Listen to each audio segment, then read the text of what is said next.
Hello friends, आज आपण सर्वांच्या आवडीचे वरण म्हणजेच डाळ करणार आहोत, जी डाळ आपण भाताबरोबर खाऊ शकतो।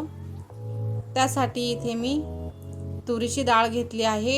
हिला कुकरमध्ये टाकून मी 2 शिट्टे देऊन शिजवून घेतलेली आहे।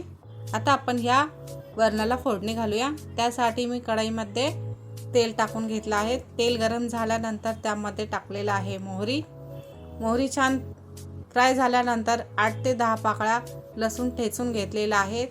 त्यानंतर जिरे, 4 हिरव्या मिरच्या, कढीपत्ता, थोडासा हिंग, हे सर्व आपण तेलावर परतून घेतलेलं आहे।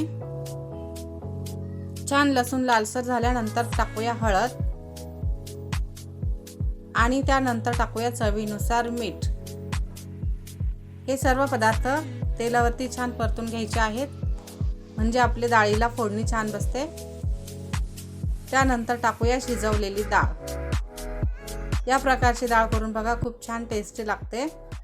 डाळ टाकून घेतल्यानंतर सर्व छान मिक्स करून घ्यायचं आहे आणि आपल्याला डाळ किती घट्ट किंवा किती पातळ हवी त्यानुसार पाणी ॲडजस्ट करायचं आहे। छान मिक्स करून घ्यायचं आहे आणि याला फुल गॅसवर ठेवून उकळी येऊ द्यायची आहे। 3 ते 4 मिनिटे छान उकळून द्यायची आहे। उकळल्यानंतर त्यामध्ये आपण टाकूया मस्त हिरवीगार अशी कोथिंबीर। पुन्हा छान मिक्स करून घ्यायचं आहे।